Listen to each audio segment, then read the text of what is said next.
میرے آقا کی آمد پر وہی قربان ہوتے ہیں جو انسانوں میں بھی اچھی نسل کے انسان ہوتے ہیں، اور جو دشمن ہیں نبی کے ان سے فادر نیم مت پوچھیں۔ جو آئے دن ہمارے آقا کی ذات پر بھونکتے رہتے ہیں ان سے کہیں گے کہ جو دشمن ہیں نبی کے ان سے فادر نیم مت پوچھیں۔ یہ ایسی نظم ہے جس کے کئی عنوان ہوتے ہیں، یہ ایسی نظم ہے جس کے کئی عنوان ہوتے ہیں، اور ہم کہیں گے کہ جمال گنبد خضرا کہاں سے لاؤ گے،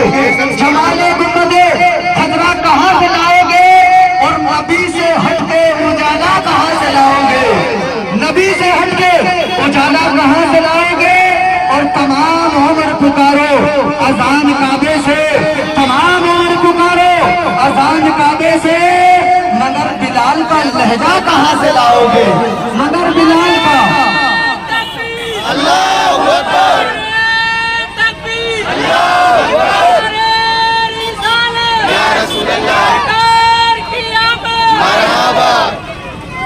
مگر بلال کا لہجہ کہاں سے لاؤ گے، اور نبی کے دین پہ مٹنے کی بات کرتے ہو،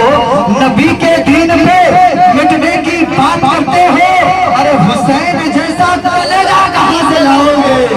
حسین جیسا کلیجہ کہاں سے لاؤ گے، حسین جیسا کلیجہ کہاں سے لاؤ گے۔ آج ہم اپنے آقا کی آمد پربہار کے اس حسین موقع پر جو اپنے وقت کو قربان کرنے کے لیے، اپنے ٹائم کو قربان کرنے کے لیے میدان میں نکلے ہیں، قسم خدا کی یہ ہمارا وقت ضائع نہیں ہو سکتا، یہ ہمارا وقت برباد نہیں ہو سکتا، کیونکہ ہم اس آقا کی آمد میں باہر نکلے ہیں جس آقا کی آمد کے بارے میں میرے رب نے ارشاد فرمایا، اے آدم اگر تجھے بنایا تو اپنے حبیب کے صدقے سے بنایا، اے نوح اگر تجھے بنایا تو اپنے حبیب کے صدقے سے بنایا، اے ابراہیم بنایا تو اپنے حبیب کے صدقے سے بنایا، اے موسیٰ اگر تجھے بنایا تو اپنے حبیب کے صدقے سے بنایا، اے عیسیٰ اگر تجھے بنایا تو اپنے حبیب کے صدقے سے بنایا، اگر زمین کو بنایا تو اپنے محبوب کے صدقے بنایا، اگر آسمان کو بنایا تو اپنے نبی کے صدقے سے بنایا،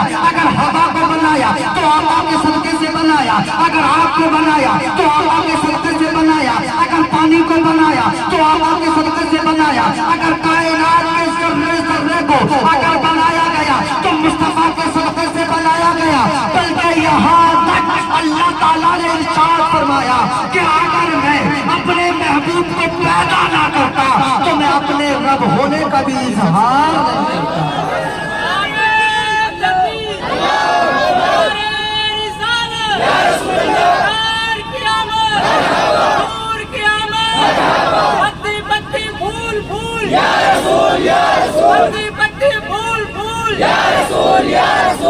ارشاد فرمایا رب نے کہ اگر میں تجھے پیدا نہ کرتا تو میں اپنا رب ہونا بھی ظاہر نہ کرتا۔ تبھی تو ہم کہیں گے کہ کیا سمجھ پائے گا کوئی سروری سرکار کی، کیا سمجھ پائے گا کوئی سروری سرکار کی، اور کر رہی ہے ساری دنیا نوکری سرکار کی، اور آپ بھی دل میں جلا لو ان کی یادوں کا جواب۔ ارے آپ کے گھر روز ہوگی حاضری سرکار کی، آپ کے گھر روز ہوگی حاضری سرکار کی، اور ہو رہی ہے ساری دنیا میں وہی سے روشنی، ہو رہی ہے ساری دنیا میں وہی سے روشنی جو مدینے میں لگی ہے مرکری سرکار کی، جو مدینے میں لگی ہے مرکری سرکار کی، ہو رہی ہے ساری دنیا میں وہی سے روشنی۔ ہمارے آقا کی طرح کوئی دوسرا ہو نہیں سکتا، میرے آقا کے خاندان کی طرح کسی کا خاندان ہو نہیں سکتا، میرے آقا پر نازل ہونے والی کتاب کی طرح دنیا کی کوئی کتاب ہو نہیں سکتی، اور میرے آقا کے امتی کی طرح دنیا کا کوئی انسان ہو نہیں سکتا، نہیں ہو سکتا۔